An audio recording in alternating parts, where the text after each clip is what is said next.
ନନା ମୋ ପୁଅ ପାଇଁ ଗୋଟେ ଝିଅ ଦେଖି ଦିଅନ୍ତୁ। ଝିଅ ଅଛି, ଗୋଟେ ଝିଅ ଅଛି। ସେଟା ପୁଣି ବହୁତ ସଂସ୍କାରୀ ଝିଅ ଆଜ୍ଞା। ଗୋଟେ ଚାଉଳରେ ଗଢ଼ା, ସୁନ୍ଦର ଯେମିତି, କାମ ଯେମିତି, କଣ କହିବି, ଆହା ବହୁତ ସୁନ୍ଦର ଝିଅଟି ଅଛି। ଆପଣଙ୍କ ପୁଅ ପାଇଁ ଉପଯୁକ୍ତ ପାତ୍ର ଅଟେ ହବ। ଆପଣ ଆଜି ହିଁ ଚାଲନ୍ତୁ ସେ ଝିଅକୁ ଦେଖି ଆସିବେ। ନନା ଆଜି ହିଁ ଯିବା ସେ ଝିଅକୁ ଦେଖି ଆସିବା। ମୋ ପୁଅକୁ ବି ମୁଁ କଲ୍ କରୁଛି, ଚାଲନ୍ତୁ ସମସ୍ତେ ମିଶିକି ଦେଖି ଆସିବା ସେ ଝିଅଟିକୁ। ଆପଣ କହୁଛନ୍ତି ମାନେ ନିଶ୍ଚୟ ହିଁ ଝିଅଟି ବହୁତ ସଂସ୍କାରୀ ହେଇଥିବ। ନମସ୍କାର ନମସ୍କାର ନମସ୍କାର। ବସନ୍ତୁ ଆଜ୍ଞା ବସନ୍ତୁ। ଏମାନେ ଆସିଛନ୍ତି ଆପଣଙ୍କ ଝିଅକୁ ଦେଖିବା ପାଇଁ ସୁଧୀର ବାବୁ। ଆପଣଙ୍କ ଝିଅଙ୍କ ସହ ଏମାନେ ବିବାହ କରିବା ପାଇଁ ଚାହୁଁଛନ୍ତି। ପୁଅଟି ବହୁତ ଭଲ, ବହୁତ ଉତ୍ତମଟିଏ। ଆପଣ ଏଇ ବାହାଘରଟେ ରାଜି ହେଇଯାଆନ୍ତୁ ଆଉ ଆପଣଙ୍କ ଝିଅକୁ ଡାକନ୍ତୁ। ଏମାନେ ସମସ୍ତେ ଦେଖିବେ ଆପଣଙ୍କ ଝିଅକୁ। ନମସ୍କାର ନନା। କିନ୍ତୁ ପୁଅ କିଏ? ପୁଅ କଣ କରେ? ଆମେ ବି ତ ବୁଝିବା ଦରକାର। ଆଜ୍ଞା ନମସ୍କାର, ମୁଁ ହଉଛି ପୁଅ। ବାବା ତୁମେ କଣ କର? ଆଉ ମୋ ଝିଅକୁ ଖୁସିରେ ରଖିପାରିବ ତ? ମୁଁ ଘର ତିଆରି କରେ। ମୁଁ ଯେତେ ସବୁ ଘର ଆସେ ମୁଁ କଣ୍ଟ୍ରାକ୍ଟରେ କାମ କରେ। ଆପଣ ଏ ଯେ ରାସ୍ତାରେ ଚାଲୁନାହାନ୍ତି ନା, ସେ ରାସ୍ତା ବି ମୁଁ ହିଁ କରିଛି। ଆଉ କିଏ କରିଛି?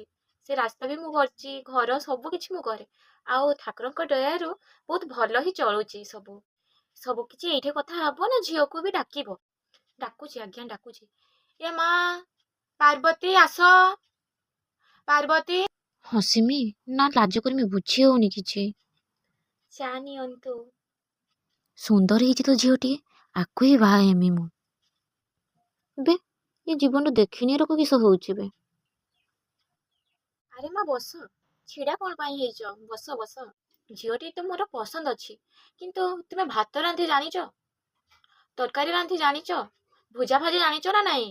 ଘର କାମ ସବୁ ଜଣା ଅଛି ନା ଖାଲି ରିଲ୍ସ କରୁଛ ବା? ବୁଢ଼ୀ ବହୁତ ଦେଖେଇ ହଉଛି, ମନେ ମନେ ବହୁତ ଗୁଣ ଖାଉଥାରେ ବାପା।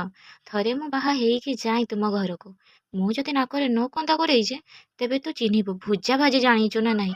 ତତେ ଯଦି ମୁଁ ନ ଭୁଜା ଭାଜା କରେଇଛେ ତେବେ ତୁ ମତେ ଚିହ୍ନିବୁ ମୁଁ କିଏ, ମୋ ନା ପାର୍ବତୀ।